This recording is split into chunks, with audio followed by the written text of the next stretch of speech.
Well, I'd like to start today with a quick review of the last 4 weeks in John, specifically the geography. Because geography matters for today's two stories. On January 9, we were in Cana of Galilee, John chapter 2, for the story about the wedding at Cana. Cana is in the northern half of Palestine above Samaria. It was Jesus' first venture into the public eye when he was sort of drafted by his mother to perform a miracle to rescue a wedding reception that ran out of wine. Then John 2 notes, Jesus did this, the first of his signs, in Cana of Galilee. And that sign revealed Jesus' glory, and many believed in him. So the next story, one Sunday later, also in John 2, takes place at the temple in Jerusalem, the center of religious and political power. About 90 to 100 miles south, more or less, because as far as we know, this time he did the normal bypass around Samaria, 5 days of walking for someone in good shape. And what Jesus did in Jerusalem, clearing the temple of a worship industry that exploited people, caused a ruckus, to put it mildly. Still, many came to believe in him, it says, but it also made him many enemies, it's safe to say. One Sunday later, we are still geographically down near Jerusalem in John 3. The well-connected and influential Pharisee Nicodemus came to visit Jesus in the night to ask some searching theological questions. And we don't know how Nicodemus ultimately responded, but the scene is set up in such a way that it sure seems it's not a safe way of life, either for Jesus or for those closely connected to him. Jesus and the disciples then spent some time in the countryside around Judea, around Jerusalem. Maybe everyone was happier when Jesus was doing his thing out in the country and not right under the noses of the power elite. In any case, last Sunday, John 4, Jesus heads back to Galilee again. This time, he made the bold choice to go straight through Samaria, a region other self-respecting Jews avoided, and he had this deep and penetrating conversation and scandalous conversation with a Samaritan woman by the well. And he stayed there in Samaria for some days. And then we come to today's passage, beginning at the end of John 4. It says, "He went from that place to Galilee, for Jesus himself had testified that a prophet has no honor in the prophet's own country. And when he came to Galilee, the Galileans welcomed him, since they had seen all that he had done in Jerusalem at the festival, for they too had gone to the festival." Now, are you starting to get this geographical picture? Jesus, who had been sent as a healing, saving Messiah to the world, is received quite differently up north and down south. Geographically speaking, Palestine is kind of the reverse of the eastern United States. Here, the old guard political, economic, and intellectual centers are mostly in the north, and the South is sometimes treated a bit dismissively by the northern elite. In Palestine, in Jesus' day, it was the same way, except just swap north and south. There was even a saying in the South, "Can anything good come from Nazareth?" that backward city up north. In the opening prologue in John 1, we heard these words, "Jesus came to his own, but his own did not receive him. Yet to all who did receive him, to those who believed in his name, he gave the right to become children of God."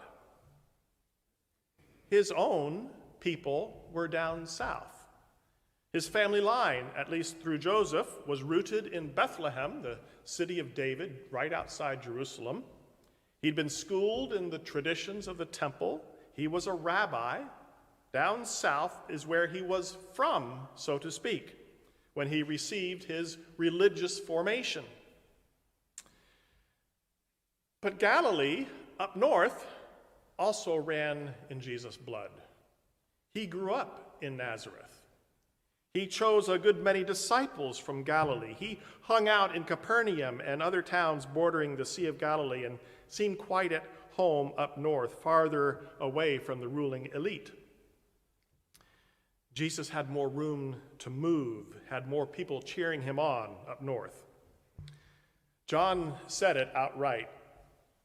When he got back to Galilee, he was welcomed because of what he did in Jerusalem at the festival.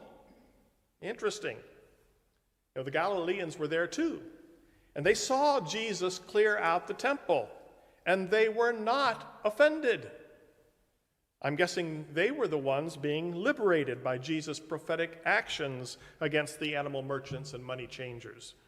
Maybe they had been swindled often enough to get some pleasure watching what Jesus did in the temple. Anyway, the first thing that Jesus does when back in Cana of Galilee is this healing story we heard today. Jesus heals not a son or daughter of Israel, but a Gentile child of a Roman royal officer. And what's the result? More people believed. More people saw God's glory revealed in Jesus. And from what we can tell, very little pushback for showing compassion to someone outside the family. And John says this was the second sign pointing to Jesus' glory, and he did it in Galilee. And then what happens next in John?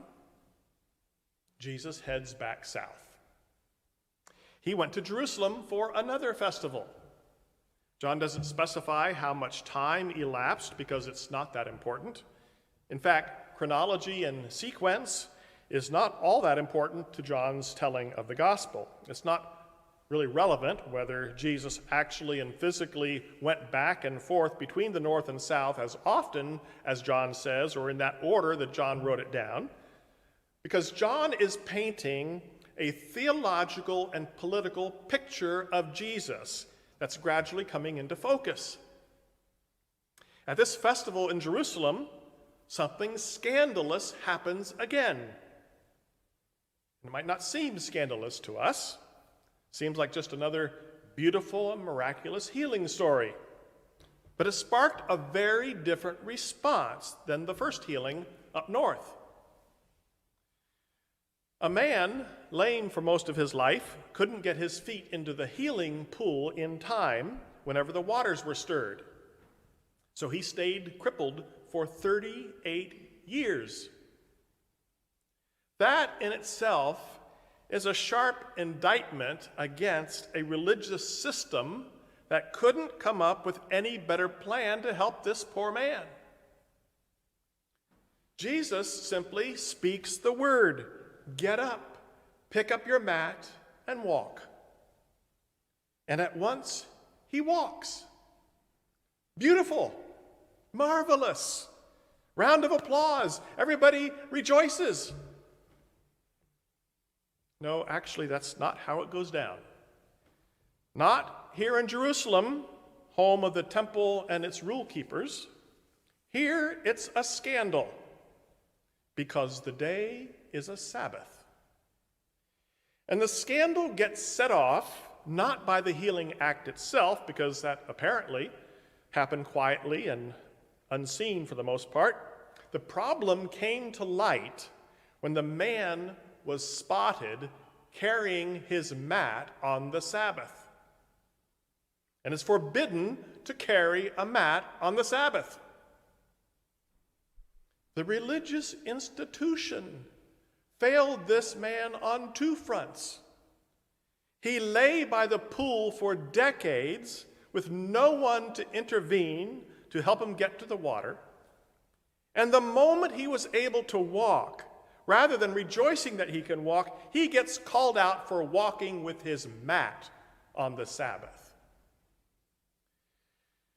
The religious inquisitors then tried to find out who had the nerve to heal him on the Sabbath and instruct him to carry his mat.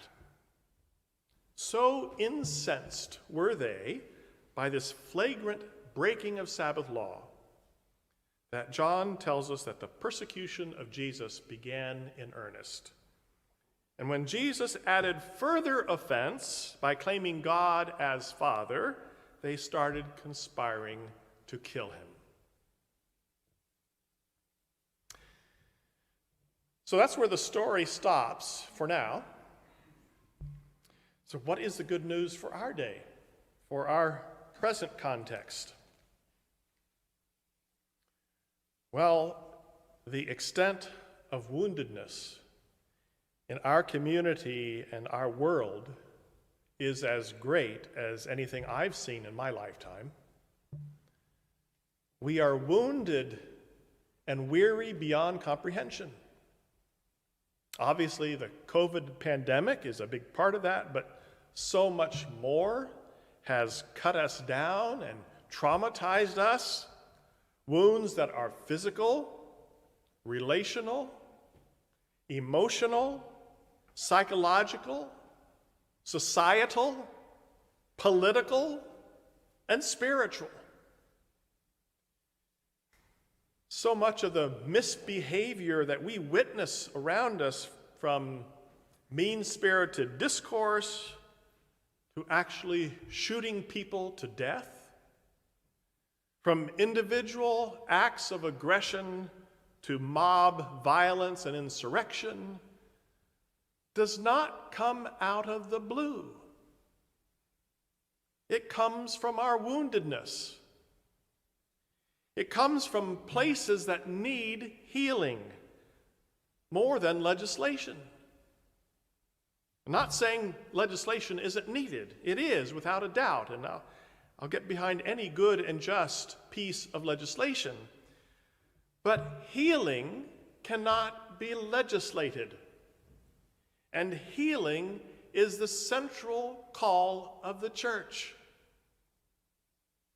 God's mission is healing, and we are God's collaborators. It's that simple, and it's that complex and demanding and difficult. In Palestine, Jesus healed up north and down south. It mattered not whether the wounded was a poor Jewish leper or a wealthy religious leader, or a member of the Roman occupying army.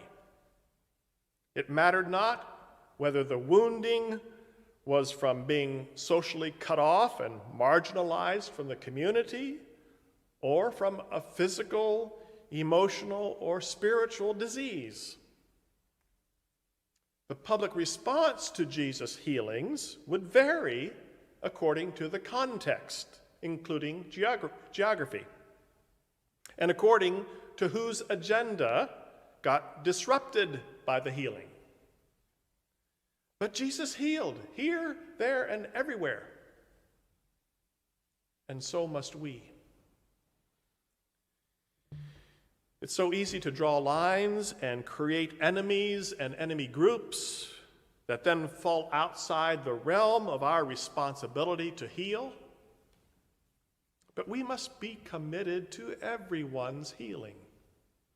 Everyone's. No matter whose side they are aligned with.